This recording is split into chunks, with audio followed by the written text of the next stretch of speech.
இந்த செஷனில் நம்ம இன்றைக்கி என்ன பார்க்க போகிறோம் அப்படின்னு சொல்லி பார்த்தீங்கன்னா ஃபிக்ஸட் அசட் எப்படி டேலி ERP9 என்ட்ரு பண்ணுறது அப்படின்றத பற்றி பார்க்க போகிறோம்.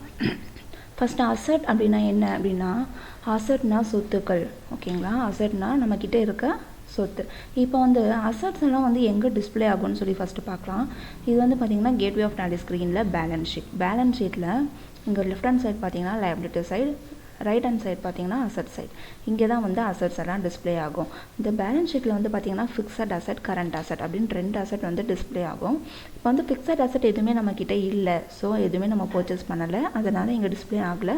கரண்ட் அசட் மட்டும் இருக்குது. இந்த கரண்ட் அசட்டில் என்ன நல்லா இருக்குன்னு சொல்லி பார்க்கலாம். கரண்ட் அசட்டில் பார்த்தீங்கன்னா க்ளோசிங் ஸ்டாக்னால் என்னென்னா, ஃபார் எக்ஸாம்பிள் இப்போ நம்ம பர்ச்சேஸ் பண்ணுற ப்ராடக்ட் ஒரு 100 நம்பர்ஸ் ஆஃப் மவுஸ் வந்து பர்ச்சேஸ் பண்ணுறோம்.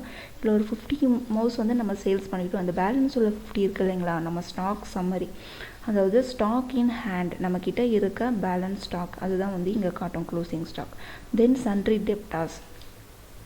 டெப்டாஸ் அப்படின்னா என்னென்னா, நமக்கு கஸ்டமர்ஸ் கிட்டேருந்து வர வேண்டிய பேமெண்ட் இது வந்து காட்டும். தென் கேஷ் இன் ஹேண்ட், நம்ம ஆஃபீஸில் நம்மக்கிட்ட இருக்க கேஷ், இதெல்லாம் வந்து கரண்ட் அசட்டில் காட்டும்.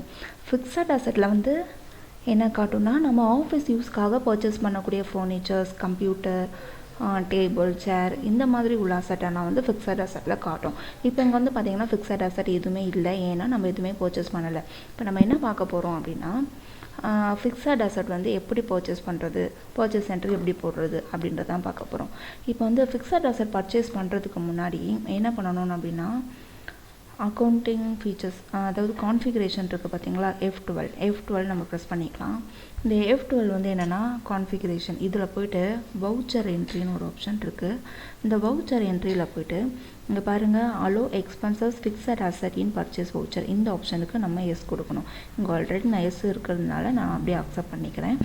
எதுக்காக எஸ் கொடுக்கணும் அப்படின்னு சொல்லி பார்த்தீங்கன்னா, இப்போ நம்ம பர்ச்சேஸ் பண்ணக்கூடியது வந்து ஸ்டாக்கில் நம்ம க்ரியேட் பண்ண மாட்டோம், ஸ்டாக் ஐட்டமில் நம்ம க்ரியேட் பண்ண போகிறது கிடையாது. ஸ்டாக் ஐட்டமில் ஒரு வேளை நம்ம க்ரியேட் பண்ணிட்டோன்னா என்ன ஆகும்னா, அது ஸ்டாக் சம்மரியில் டிஸ்பிளே ஆகும். ஸ்டாக் சம்மரியில் டிஸ்பிளே ஆகக்கூடிய ப்ராடக்ட்ஸ் எல்லாமே வந்து நம்ம பர்ச்சேஸ் பண்ணுறது எதுக்காகனா சேல்ஸ் பண்ணுறதுக்கு தான். ஆனால் இப்போ நம்ம பர்ச்சேஸ் பண்ணுறது வந்து அசட் வந்து பர்ச்சேஸ் பண்ணுறோம், இது வந்து சேல்ஸ் பண்ணுறதுக்காக நம்ம பர்ச்சேஸ் பண்ணல, நம்மளோட ஆஃபீஸ் யூஸ்க்காக நம்ம பர்ச்சேஸ் பண்ணுறோம். அதனால் வந்து நம்ம இது வந்து என்ன பண்ணணும்னா, ஸ்டாக் சம்மரியில், அதாவது ஸ்டாக் ஐட்டம்ஸில் போய்ட்டு நம்ம பர்ச்சேஸ் பண்ணக்கூடாது, லெட்ஜர்லேயே தான் நம்ம எல்லாமே பண்ண போகிறோம். ஸோ இப்போ வந்து ஒரு பர்ச்சேஸ் வவுச்சர் போடலாம். அக்கௌண்டிங் வவுச்சர்ஸில் போய்ட்டு நம்ம இப்போ ஃபிக்ஸட் அசட் பர்ச்சேஸ் பண்ண போகிறோம். இங்கே வந்து பார்த்திங்கன்னா இந்த ஸ்க்ரீனே டிஃப்ரெண்ட்டாக இருக்குது. அதாவது எதனால் அப்படின்னு பார்த்தீங்கன்னா, இது வந்து வவுச்சர் மோடில் இருக்குது. நம்ம இதுக்கு முன்னாடி பண்ண பர்ச்சேஸ் எல்லாம் வந்து ஆஸ் இன்வாய்ஸ், அதாவது இன்வாய்ஸ் மோடில் இருந்திருக்கும். இங்கே வந்து பார்த்திங்கன்னா name of the item, quantity, rate, இதெல்லாம் வந்து டிஸ்பிளே ஆகும். ஆனால் இது எதுக்காகனா, ஒருவேளை நம்ம பர்ச்சேஸ் பண்ணுற ப்ராடக்ட் வந்து எத்தனை குவான்டிட்டி, என்ன ரேட்டு, என்ன அமௌண்ட்டு, இதெல்லாம் டிஸ்பிளே ஆகணும்னா நம்ம இன்வாய்ஸ் மோடில் போட்டுக்கலாம். இதே வவுச்சர் மோடில் எதுக்காக போடுவாங்கன்னா, குவான்டிட்டி, ரேட் எல்லாம் போடாமல் நம்ம ஸ்ட்ரெயிட்டாக அமௌண்ட் மட்டும் போட்டு என்ட்ரு பண்ணிக்கலாம். அதுக்காக நம்ம வவுச்சர் மோடில் மாற்றியாச்சு. இப்போ நம்ம என்ன பண்ண போகிறோம்னா, பர்ச்சேஸ் பண்ண போகிறோம். ஸோ நான் இங்கே 03 கொடுத்துக்கிறேன் இன்வாய்ஸ் நம்பர். தென் இங்கே வந்துட்டு நான் யார்கிட்ட பர்ச்சேஸ் பண்ண போகிறேன், எந்த ஷாப்லேருந்து பர்ச்சேஸ் பண்ணுறேன் அப்படின்ற நேம் தான் நான் இங்கே போட போகிறோம், கிரெடிட்டார் நேம். நான் வந்து பொன்னூஸ் ஃபர்னிச்சர் அப்படின்ற கிரெடிட்டார் கிட்டேருந்து பர்ச்சேஸ் பண்ண போகிறேன். இங்கே வந்து அந்த லெட்ஜர் இல்லாததுனால நான் Alt C கொடுத்து நான் க்ரியேட் பண்ணிக்க போகிறேன். பொன்னூஸ் ஃபர்னிச்சர், ஓகேவா, க்ரியேட் பண்ணியாச்சு. இந்த பொன்னூஸ் ஃபர்னிச்சர் அப்படின்றவங்க வந்து என்னோட கிரெடிட்டார்ஸ், ஏன்னா நான் உங்களுக்கு பர்ச்சேஸ் பண்ணுறேன், அதுக்கான பேமெண்ட் நம்ம கொடுக்கணும். ஸோ நம்ம என்ன பண்ணுறோன்னா, நான் சன்ட்ரி கிரெடிட்டார்ஸில் வச்சுருக்கேன். மற்ற எல்லா ஆப்ஷன்ஸ்க்குமே வந்து நான் இக்னோர் பண்ணிவிட்டு நான் என்டர் கொடுத்து சேவ் பண்ணிக்கிறேன். இப்போ பொன்னூஸ் ஃபர்னிச்சர் கிட்ட வந்து நம்ம என்ன பர்ச்சேஸ் பண்ணுறோன்னா, சேர் வந்து பர்ச்சேஸ் பண்ணுறோம், ஓகேங்களா. சேரோட அமௌண்ட் வந்து பார்த்திங்கன்னா 5000 ருபீஸ்க்கு வந்து நம்ம பர்ச்சேஸ் பண்ணியிருக்கோம். ஸோ 5000 நம்ம போட்டாச்சு. இப்போ இங்கே என்ன பண்ண போகிறோன்னா, என்ன பர்ச்சேஸ் பண்ணணும் அப்படின்ற ஸ்டாக்கை நம்ம இங்கே க்ரியேட் பண்ண போகிறோம். ஸோ Alt C கொடுத்து நான் க்ரியேட் பண்ணுறேன். இப்போ என்ன பர்ச்சேஸ் பண்ணியிருக்கேன்னா சேர், ஸோ சேர்ஸ் தான் நம்ம பர்ச்சேஸ் பண்ணியிருக்கோம். இது அண்டரில் வந்து பார்த்திங்கன்னா ஃபிக்ஸட் அசட் சூஸ் பண்ணிக்கலாம். மற்ற எல்லா ஆப்ஷனும் நான் அக்செப்ட் பண்ணி என்டர் கொடுத்துக்கிறேன். ஓகே, இப்போ வந்து பார்த்திங்கன்னா பொன்னூஸ் ஃபர்னிச்சர் கிட்டேருந்து, கிரெடிட்டார் கிட்டேருந்து சேர் வந்து நம்ம பர்ச்சேஸ் பண்ணியிருக்கோம். எவ்வளோ ரேட்டுன்னு பார்த்தீங்கன்னா 5000 ருபீஸ். இங்கே நரேஷனில் வந்து நீங்கள் என்ன பண்ணிக்கலாம்னா, எத்தனை சேர் வாங்கினீங்க, எவ்வளோ அமௌண்ட்டில் வாங்கினீங்க அப்படின்னு போட்டுக்கலாம். ஃபார் எக்ஸாம்பிள் 5 சேர்ஸ் நான் வாங்கியிருக்கேன்.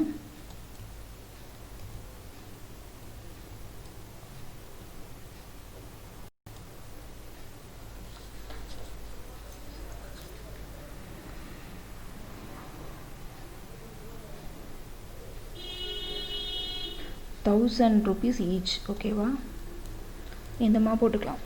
ஸோ 5 into 1000 5000 அந்த மாதிரி நம்ம நரேஷனில் நம்ம போட்டுக்கலாம். இப்போ நான் சேவ் பண்ணிட்டேன். ஓகே, இப்போ வந்து இன்னொரு அசட்டும் நம்ம பர்ச்சேஸ் பண்ணிக்கலாம். இன்னும் வேறு என்ன நம்ம ஆஃபீஸ் யூஸ்க்கு பர்ச்சேஸ் பண்ண போகிறோம் அப்படின்னு பார்த்தீங்கன்னா கம்ப்யூட்டர் ஒன்று பர்ச்சேஸ் பண்ண போகிறோம். ஸோ நான் சேம் கிரெடிட்டாரே நான் சூஸ் பண்ணிக்கிறேன். கம்ப்யூட்டரோட ரேட் பார்த்தீங்கன்னா 25,000 நான் என்டர் பண்ணிக்கிறேன். இங்கே வந்து பார்த்திங்கன்னா நம்ம கம்ப்யூட்டர்ன்றது நான் லெஜரில் க்ரியேட் பண்ணலை. ஸோ Alt C கொடுத்து க்ரியேட் பண்ணிக்கிறேன். இதுவும் அண்டரில் ஃபிக்ஸட் அசட் தான். ஸோ ஃபிக்ஸட் அசட்லேயே இருக்குது. நான் அப்படியே என்டர் கொடுத்து சேவ் பண்ணிக்கிறேன். ஓகேங்களா, இப்போ கம்ப்யூட்டர் வந்து நம்ம பர்ச்சேஸ் பண்ணியிருக்கோம். இங்கே வந்து என்ன பண்ணிக்கலாம்னா நரேஷனில் 1 கம்ப்யூட்டர் தான் நம்ம பர்ச்சேஸ் பண்ணியிருக்கோம். ஸோ 1 கம்ப்யூட்டர்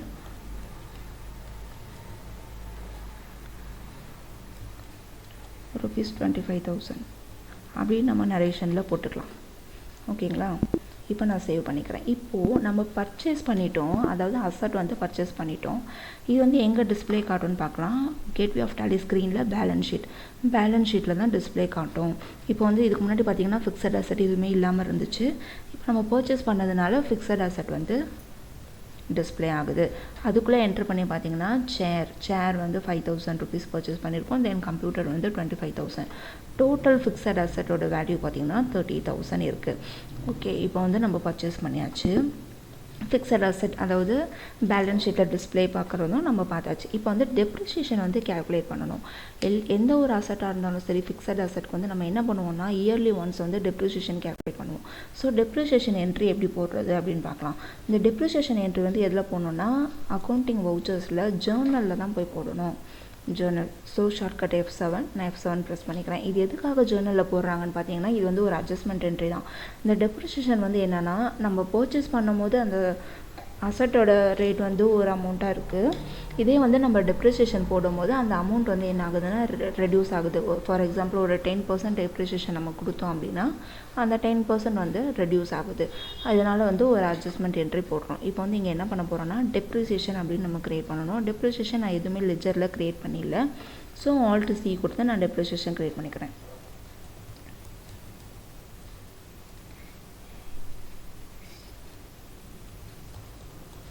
ஓகே, டெப்ரிசியேஷன் நான் க்ரியேட் பண்ணிட்டேன். இங்கே அண்டரில் என்ன ஆகும்னு பார்த்தீங்கன்னா அண்டரில் வந்து நம்ம என்ன செலக்ட் பண்ணணும்னா இன்டைரக்ட் எக்ஸ்பென்சஸ்.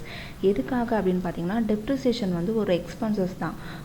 ஸோ நம்ம என்ன பண்ணுறோம்னா இன்டைரக்ட் எக்ஸ்பென்சஸ் அப்படின்னு கொடுத்துக்கலாம். நம்மளோட ஃபிக்ஸட் அசட்டில் இருந்து ஒரு 10% அமௌண்ட் வந்து ரெடியூஸ் ஆக போகுது. அதனால் நம்ம இன்டைரக்ட் எக்ஸ்பென்சஸில் போட்டுக்கிறோம். ஸோ என்டர் பண்ணியாச்சு. இங்கே வந்து பார்த்தீங்கன்னா ஹோல் ஃபிக்ஸட் அசட்டோட அமௌண்ட் வந்து பார்த்தீங்கன்னா 30,000 இருந்துச்சு. ஸோ நான் 10% டெப்ரிசியேஷன் கொடுக்க போகிறேன். இங்கே வந்து டெபிட் காலத்தில் வச்சு நம்ம Alt C கொடுத்தோன்னா கேல்குலேட்டர் ஓப்பன் ஆகும். இந்த பர்டிகுலர் ஸ்க்ரீனில் வச்சு நம்ம Alt C கொடுத்தோன்னா லெஜர் கிரியேஷனோட டயலாக் பாக்ஸ் ஓப்பன் ஆகும். நம்ம லெஜர் க்ரியேட் பண்ணிக்கலாம். இதே டெபிட் இல்லை கிரெடிட் இங்கே வச்சு நம்ம Alt C கொடுத்தோன்னா கேல்குலேட்டர் ஓப்பன் ஆகும்.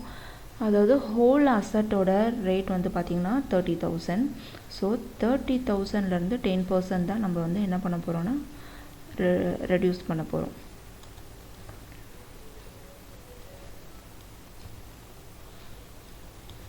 இந்த மாதிரி கேல்குலேட்டர் யூஸ் பண்ணி நம்ம போட்டுக்கலாம். ஓகேங்களா, இப்போ நான் என்டர் கொடுத்தோன்னா அந்த அமௌண்ட் இங்கே என்டர் ஆகிடுச்சு. ஓகே, இப்போ வந்து பார்த்திங்கன்னா டெப்ரிசியேஷன் அமௌண்ட் வந்து 3,000 காட்டுச்சு. இந்த 3,000 வந்து நம்ம 2 அசட் வந்து பர்ச்சேஸ் பண்ணியிருந்தோம் இல்லைங்களா.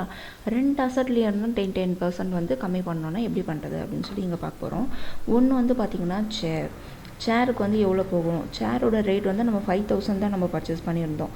ஸோ Alt C கொடுத்துக்கலாம். Alt C கொடுத்து கேல்குலேட்டரில் 5,000 into 10%. நமக்கு வந்து அமௌண்ட்டு தெரியுது. 5,000 into 10% வந்து 500 நமக்கு தெரியும் அப்படின்னா நம்ம அப்படியே அமௌண்ட் என்டர் பண்ணிக்கலாம். நம்ம கேல்குலேட்டர் யூஸ் பண்ண வேண்டியிருக்காது.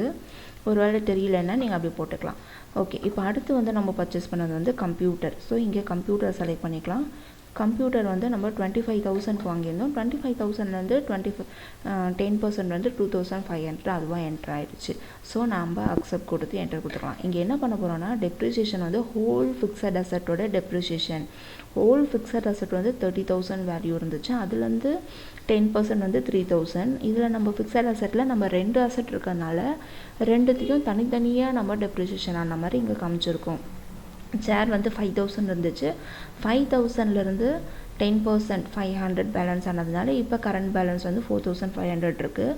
தென் கம்ப்யூட்டர் வந்து 25000 இருந்துச்சு அசட்டோட வேல்யூ, அதுலேருந்து 10% டெப்ரிசியேஷன் 2500 மைனஸ் ஆனதுனால இங்கே கரண்ட் பேலன்ஸில் 25500. ஓகே, இப்போ என்டர் கொடுத்து சேவ் பண்ணிக்கலாம். இப்போ நீங்கள் பேலன்ஸ் ஷீட்டை செக் பண்ணி பார்க்கலாம். பேலன்ஸ் ஷீட்டை இப்போ நம்ம செக் பண்ணி பார்க்கும்போது ஹோல் அசட்டோட வேல்யூ வந்து 30,000. 30,000லேருந்து 3,000 வந்து டெப்ரிசியேஷன் ஆனதுனால 27,000 தான் பேலன்ஸ் காட்டுது. இப்போ உள்ளே என்டர் பண்ணி பார்த்தீங்கன்னா சேர்லேருந்து 10% வந்து டெப்ரிசியேஷன் ஆகிருக்கு, கம்ப்யூட்டர்லேருந்து 10% டெப்ரிசியேஷன் ஆகிருக்கு. ஸோ பேலன்ஸ் இங்கே டோட்டல் அமௌண்ட் பார்த்தீங்கன்னா 27,000. இப்போது இந்த டெப்ரிசியேஷன் ஆன அமௌண்ட்டு 3,000 எங்கே போய் என்ட்ரு ஆகிருக்கு அப்படின்னு சொல்லி பார்க்கலாம். இந்த டெப்ரிசியேஷன் வந்து அண்டரில் நம்ம என்ன செலக்ட் பண்ணோம்னா இன்டைரக்ட் எக்ஸ்பென்சஸ். இந்த இன்டைரக்ட் எக்ஸ்பென்சஸ் நம்ம எங்கே போய் டிஸ்பிளே பண்ணி பார்க்கணுன்னா ப்ராஃபிட் அண்ட் லாஸ் அக்கௌண்ட்டில் போய் நம்ம பார்க்கலாம். ப்ராஃபிட் அண்ட் லாஸ் அக்கௌண்ட்டில் போய் பார்த்தீங்கன்னா இங்கே லெஃப்ட் ஹேண்ட் சைடில் இன்டைரக்ட் எக்ஸ்பென்சஸ் இருக்குது. இதுக்குள்ளே போய் நீங்கள் என்டர் பண்ணி பாருங்கள். நம்ம போட்ட டெப்ரிசியேஷன் 3,000 வந்து இங்கே என்ட்ரு ஆகிருக்கும். இந்த மாதிரி நம்ம செக் பண்ணிக்கலாம்.